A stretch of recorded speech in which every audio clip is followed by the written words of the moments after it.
Hello everyone, I am Nagarjun Sahu and you are watching my YouTube channel Arjun Physics Classes।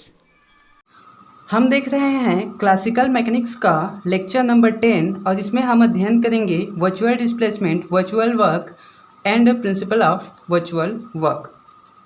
तो चलिए सबसे पहले समझते हैं कि वर्चुअल डिस्प्लेसमेंट होता क्या है।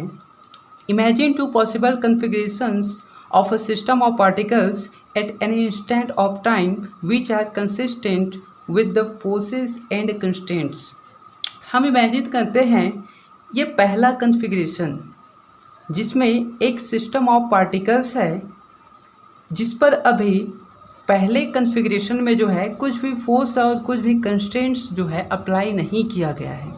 मतलब हम क्या करेंगे, इसमें कुछ फोर्स अप्लाइड करेंगे और कंस्ट्रेंट अप्लाई करेंगे। वो किस कंडीशन में होगा हम देखेंगे। If the system of particles goes from one configuration to other, each particle of the system is imagine to be displaced by an infinitesimal virtual or imaginary displacement delta R I.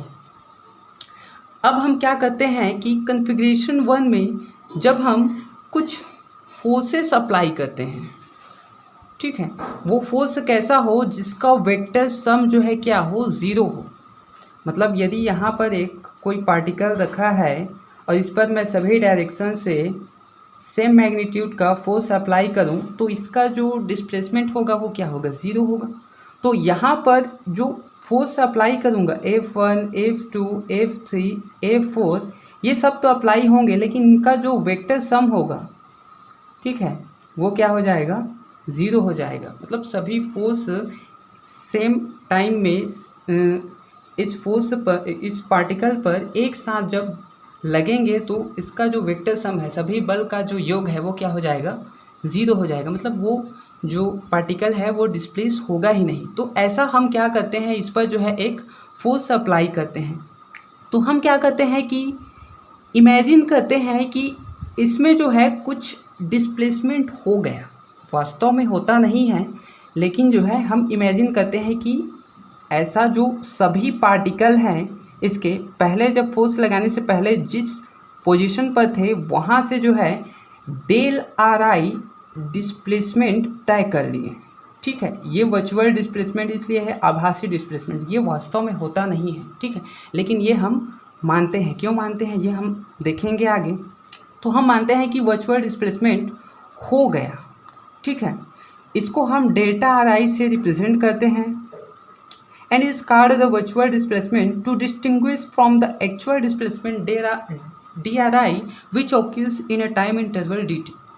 अब देखिए यहाँ पर actual displacement यदि मैं D R आई मानूँ, जो क्या होता है, डी टाइम में होता है। मतलब फोर्स जो डिस्प्लेस होगा एक्चुअल में वो क्या है, डी आर आई है, डी टी है। तो यहाँ पर मैं कंसीडर किया हूँ डेल्टा आर आई, ये क्या होता है, वर्चुअल डिस्प्लेसमेंट होता है, जो वास्तव में होता नहीं है, लेकिन ये हम मान कर चलते हैं क्योंकि हमें जो है जनरलाइज्ड कोऑर्डिनेट के टर्म में इसको जो है आगे बताना है कि हम ये क्यों मानते हैं। क्योंकि लैग्रांजियन का जो है जो प्रिंसिपल है, ठीक है, वो इसी के बेस पर जो है आधारित है।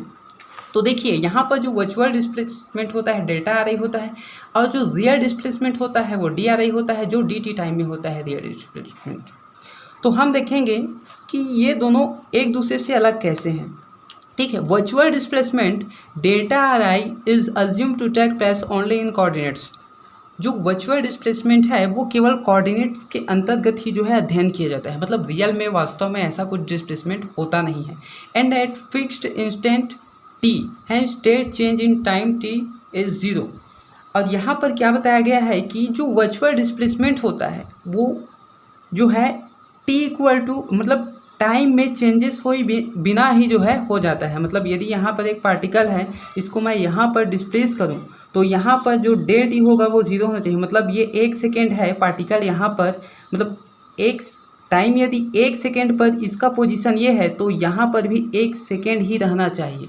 मतलब यहाँ पर जाने में उसको 0 सेकेंड लगना चाहिए। तो ऐसा पॉसिबल है नहीं, कम से कम 0 पॉइंट कुछ तो सेकेंड लगेगा उसको डिस्प्लेस होने में। तो वर्चुअल डिस्प्लेसमेंट के लिए कंडीशन क्या है कि जो टाइम वेरिएशन है, ठीक है, मतलब एक स्थान से दूसरे स्थान पर जाने पर उसको जो समय लगता है वो क्या होना चाहिए, ज़ीरो होना चाहिए बोला है। अब ज़ीरो टाइम में कोई पार्टिकल एक स्थान से दूसरे स्थान पर जा सकता है क्या, नहीं जा सकता। इसलिए इसको जो है वर्चुअल डिस्प्लेसमेंट कहा जाता है, क्योंकि ऐसा पॉसिबल है ही नहीं।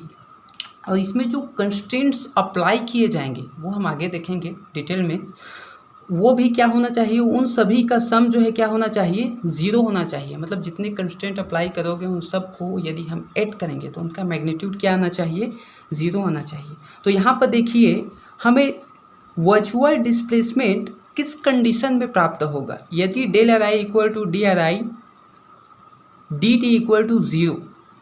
यदि एक्चुअल जो डिस्प्लेसमेंट होता है वो displacement D T equal to zero पर हो, मतलब वहाँ पर टाइम वेरिएशन ज़ीरो हो, तब उसे हम क्या कहते हैं, वर्चुअल डिस्प्लेसमेंट कहते हैं। मतलब जब डिस्प्लेसमेंट हो लेकिन किस कंडीशन में हो, टाइम वेरिएशन जीरो हो उस कंडीशन में हो, मतलब 1 सेकेंड भी ना लगे, जितना है 0 सेकेंड में डिस्प्लेसमेंट होना चाहिए। इस कंडीशन में हम क्या कहते हैं, उस एक्चुअल डिस्प्लेसमेंट को वर्चुअल डिस्प्लेसमेंट कहते हैं, जो कि पॉसिबल है ही नहीं। 0 सेकेंड में कोई भी पार्टिकल जो है एक पोजीशन से दूसरे पोजीशन पर जो है जा नहीं सकता है। ठीक है, तो ये था हमारा वर्चुअल डिस्प्लेसमेंट, ये वाला। अब देखेंगे वर्चुअल वर्क, वो क्या होता है।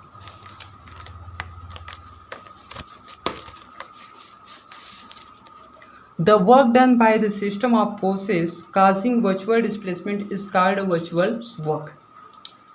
अब जो वेक्टर सम ऑफ फोर्सेस हम लगाते हैं, ठीक है, उसके द्वारा जो वर्चुअल डिस्प्लेसमेंट होता है, जो वास्तव में होता नहीं, ठीक है, तो उन फोर्स के द्वारा जो किया गया कार्य होता है, मतलब उस पार्टिकल को, सिस्टम ऑफ पार्टिकल्स के जो इच पार्टिकल है, प्रत्येक पार्टिकल को एक स्थान से दूसरे स्थान पर डिस्प्लेस करने में जो फोर्सेस द्वारा किया गया कार्य है उसको क्या बोलते हैं, वर्चुअल वर्क। मतलब वर्चुअल वर्क भी नहीं होता, क्योंकि डिस्प्लेसमेंट होगा ही नहीं तो वर्क कहाँ से होगा। ठीक है, in order for the system to be in equilibrium the resultant force acting on each particle of the system must be zero. ये मैं पहले बताया था, वही है। ठीक है, यदि कोई सिस्टम जो है इक्विलिब्रियम में कब होगा, कोई सिस्टम इक्विलिब्रियम में संतुलित अवस्था में कब होगा, जब उस पर एक्ट करने वाले सभी फोर्सेस का जो सम है वो क्या होना चाहिए, ज़ीरो होना चाहिए। मतलब जितने भी फोर्स हैं उन सबको हम जोड़ते जाएं तो उसका मान क्या होना चाहिए, ज़ीरो होना चाहिए। ठीक है, एक पार्टिकल पर फिर से सभी डायरेक्शन से हम फोर्स लगाएंगे और उसमें डिस्प्लेसमेंट होगा ही नहीं। ठीक है, क्योंकि सभी सेम मैग्नीट्यूड के फोर्स मैं अप्लाई करूँगा, ये 5 न्यूटन 5 न्यूटन 5 न्यूटन 5 न्यूटन, तो क्या हो जाएगा, वो पार्टिकल वहीं पर रहेगा। मतलब वहाँ पर जो फोर्स लगा वो क्या हो जाएगा, उन सभी का योग ज़ीरो हो जाएगा। ठीक है, देन ये फोर्स जब मैं लगाया तो उसमें क्या होगा, वर्चुअल डिस्प्लेसमेंट होगा, आभासी। ठीक है, आभासी विस्थापन, ये तो ये क्या हो जाएगा, यही कार्य हो जाएगा, बलगुणित विस्थापन। तो ये जो वर्क है, ठीक है, कार्य है, ये भी ज़ीरो हो जाएगा। ठीक है, summing over all the particles of the system we have. अब यदि पूरे सिस्टम के लिए मैं कर दूँ, ये क्या है, एक पार्टिकल के लिए है, ith पार्टिकल के लिए। ठीक है, तो समीशन आई लगा दूँ तो पूरे सिस्टम के लिए हो जाएगा, तो पूरे सिस्टम के लिए क्या हो जाएगा, वर्चुअल वर्क हो जाएगा। ठीक है, ये तो ये क्या है, पूरे सिस्टम के लिए वर्चुअल वर्क, जो वास्तव में होता नहीं, इसीलिए इसका वैल्यू जो है ज़ीरो आया है। ठीक है, अब यहाँ पर क्या है, फोर्स लगेगा, डिस्प्लेसमेंट होगा, ठीक है, लेकिन उनका जो प्रोडक्ट होगा वो क्या होगा, ज़ीरो होगा। ये बताता है वर्चुअल वर्क। अब देखेंगे प्रिंसिपल ऑफ वर्चुअल वर्क, ये है क्या, we have from the virtual work, हमारे पास वर्चुअल वर्क से ये है। ठीक है, उसका formula summation I F I into delta R I equal to zero by decomposing F I into the applied force F I A and the constraint force F I small F I, that means F I vector F I equal to F I A plus small F I. ठीक है, अब देखो जो force मैं apply कर रहा था particles पर, सिस्टम पर, ठीक है, यदि मैं मानता हूँ कि उसमें से जो है वो भी जो है किसका वेक्टर सम है, अप्लाइड फोर्स का, जो हम फोर्स अप्लाई करेंगे, ठीक है, वो फोर्स है, और ये क्या है, कंस्ट्रेंट फोर्स का। कंस्ट्रेंट फोर्स मतलब वो जब हम फोर्स अप्लाई करेंगे पार्टिकल पर तो पार्टिकल जो है कुछ सीमा के अंतर्गत जो है मोशन में करेगा, मतलब उसकी कुछ लिमिटेशंस होगी। तो वो लिमिटेशंस जिस फोर्स के द्वारा होगी उसको हम बोलेंगे कंस्ट्रेंट फोर्स, ये वाला। तो यदि मैं करूँ जो टोटल फोर्स मैं अप्लाई कर रहा हूँ वो अप्लाइड फोर्स और कंस्ट्रेंट फोर्स का सम है, मतलब कुछ सीमा के अंतर्गत वो पार्टिकल जो है डिस्प्लेस होगा, ठीक है। तो उस टाइम जो फोर्स लगेगा कुछ सीमा के अंतर्गत, लिमिटेशन के अंतर्गत, ठीक है, वो कंस्ट्रेंट फोर्स, और जो अप्लाई करूँगा वो वाला, ठीक है, जो मैं अप्लाई करूँगा या फिर किसी वस्तु या किसी भी टेक्निक से मैं अप्लाई करूँ वो अप्लाइड फोर्स है, ये वाला। ये एक्चुअल फोर्स होता है, ये कंस्ट्रेंट फोर्स होता है, ठीक है। Where F I A being the actual force and F I being the forces of constraint acting on ith particle. ये क्या करते हैं, ith पार्टिकल पर सिस्टम के वर्क करते हैं। ये कंस्ट्रेंट फोर्स को हम और अच्छे से देखेंगे आगे अभी इसी में, ठीक है। Then from equation 1 and 2 we have, यहाँ पर इक्वेशन 1 सॉरी ये वाला इक्वेशन 1 और 2 से यहाँ पर एफ आई के जगह पर ये मैं इसको लिख सकता हूँ, ठीक। तो लिख देते हैं समीशन आई, एफ आई की जगह पर इसको लिख दिया F I A plus small F I into delta R आई, ये वाला, ठीक है, इक्वल टू 0, ये वाला हो गया। अब देखिए यहाँ पर फिर से दोनों को मैं क्या कर देता हूँ, दो भाग में डिवाइड कर देता हूँ। जो हमने देखा है ये वाला जो देखा डेल्टा आर आई इसके साथ और डेल्टा आर आई के इसके साथ डॉट प्रोडक्ट ले लेता हूँ, ठीक है। तो क्या मिल जाएगा मुझे, फिर से मिल जाएगा मुझे summation I F I A into delta R I plus summation I small F I into delta R I equal to 0। अब ये क्या है, एक्चुअल फोर्स के द्वारा किया गया वर्क है, ठीक। और ये क्या है, कंस्ट्रेंट फोर्स के द्वारा किया गया वर्चुअल वर्क है। मतलब दोनों का ही जो है वर्चुअल वर्क है, लेकिन फोर्सेस वहाँ पर अलग अलग है। यहाँ पर क्या है, अप्लाइड फोर्स के द्वारा है और ये क्या है, कंस्ट्रेंट फोर्स के द्वारा। अब कंस्ट्रेंट फोर्स को हम कैसे समझेंगे कि यहाँ पर Now restricting ourselves to the system where the virtual work done by the forces of constraint is 0। अब हम अज्यूम करेंगे खुद से कि जो कंस्ट्रेंट फोर्स के द्वारा किया गया जो वर्क डन है वो क्या है, 0 है। मतलब यहाँ पर जो है principle of virtual work find करने के लिए हमें जो है कंस्ट्रेंट फोर्स के द्वारा जो किया गया वर्क डन होता है वो क्या होता है, 0 होता है। ये अज्यूम करते हैं। यदि ये हम अज्यूम ना करें तो प्रिंसिपल ऑफ वर्चुअल वर्क हम फाइंड नहीं कर सकते, ठीक है। तो ये 0 हो गया, इसको कैसे करेंगे, देखो यदि मैं दो, ठीक है, mg मास के mg भार के, ठीक है, mg वेट के दो बॉक्स को एक पुली के थ्रू जो है इस तरह लटका दूं और इस पर यदि मैं कंस्ट्रेंट ये लगा दूं कि ये जब मोशन करेंगे, ठीक, मतलब ये जब घूमेंगे इस टाइप से, तो इनमें जो है क्या हो, दोनों का जो डिस्प्लेसमेंट है या फिर मैं ये कहूँ कि इनका जो पोजीशन है वो चेंज नहीं होना चाहिए, ठीक है। मतलब दोनों का जो कंडीशन है वो दोनों बराबर होना चाहिए।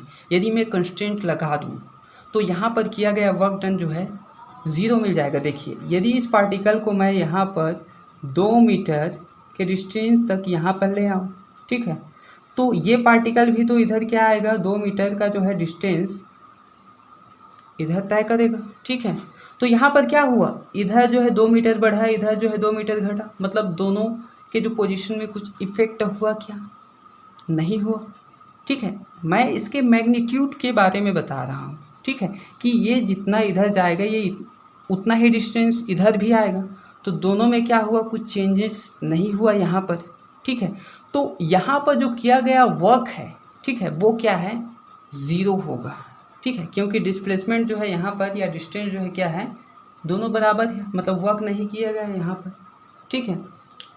तो ये जो है इस पर कंस्ट्रेंट ये है कि इस पुली पर ही जो है ये क्या करेगा, मोशन कर पाएगा। तो यहाँ पर कंस्ट्रेंट फोर्स द्वारा किया गया ये जो वर्क है वो क्या हो जाएगा, 0 हो जाएगा। सेम उसी कंडीशन में वहाँ पर पार्टिकल के लिए भी यूज़ हो रहा है, सिस्टम ऑफ पार्टिकल्स के लिए कि ईच पार्टिकल क्या करेंगे, कंस्ट्रेंट फोर्स के अंतर्गत ही जो है क्या करेंगे, अप्लाइड और कंस्ट्रेंट फोर्स दोनों के द्वारा जो वो वर्क होगा, वर्चुअल वर्क होगा, लेकिन जो कंस्ट्रेंट फोर्स के द्वारा किया गया जो वर्क है वो क्या हो जाएगा, 0 हो जाएगा। तब की कंडीशन में क्या हो जाएगा, समीशन आई यहाँ से, ठीक है, यहाँ से क्या हो जाएगा, ये टर्म 0 हो जाएगा, तो केवल यही टर्म बचेगा। तो इसको मैं लिख सकता हूँ summation I F I A into delta R I equal to 0, अब देखिए प्रिंसिपल ऑफ वर्चुअल वर्क कहता क्या है, ठीक है। यहाँ पर हमने ये अज्यूम किया है कि ये जो वर्क है वो ज़ीरो होगा, ठीक है। यदि अज्यूम नहीं करें तो ये प्रिंसिपल ऑफ वर्चुअल वर्क हमारा नहीं मिलेगा, ठीक है। A system of particles is in equilibrium only if the total virtual work of the actual or applied forces is zero. This is known as the principle of virtual work. अब principle of virtual work कहता है कि यदि कोई system of particles है, ठीक है, वो इक्विलिब्रियम में, संतुलित अवस्था में, साम्यावस्था में तभी रहेगा जब उस पर जो टोटल किया गया वर्चुअल वर्क है, ठीक है, किसके द्वारा, एक्चुअल या अप्लाइड फोर्स के द्वारा, वो ज़ीरो हो। ये इसके द्वारा किया गया वर्क ज़ीरो हो गया, ठीक है। मतलब उसमें जो है डिस्प्लेसमेंट होना ही नहीं चाहिए, मतलब वर्क भी नहीं होगा, ठीक है। तो वो क्या कहता है, प्रिंसिपल ऑफ वर्चुअल वर्क कहता है, जो सही भी है, ठीक है। यदि आप वेक्टर सम ऑफ फोर्सेस लगाओगे, उसमें डिस्प्लेसमेंट हो ही ना, तो उसको क्या करेंगे, हम वर्क को ज़ीरो लेंगे, ठीक है। अब इसके द्वारा ही हम क्या करते हैं, डी लम्बर्ट ने जो है अपना प्रिंसिपल दिया, जिसके थ्रू जो है लैग्रांजियन ने क्या निकाला, अपना जो है नियम बताया, और उसके द्वारा हम जो है एनर्जी और अदर जो स्टेट होता है, ठीक है, किसी भी वस्तु के मोशन का, उसको जो है हम फाइंड करते हैं, ठीक। तो अगले वीडियो में हम देखेंगे डी लम्बर्ट प्रिंसिपल, ठीक है, होता क्या है। Thanks for watching the video.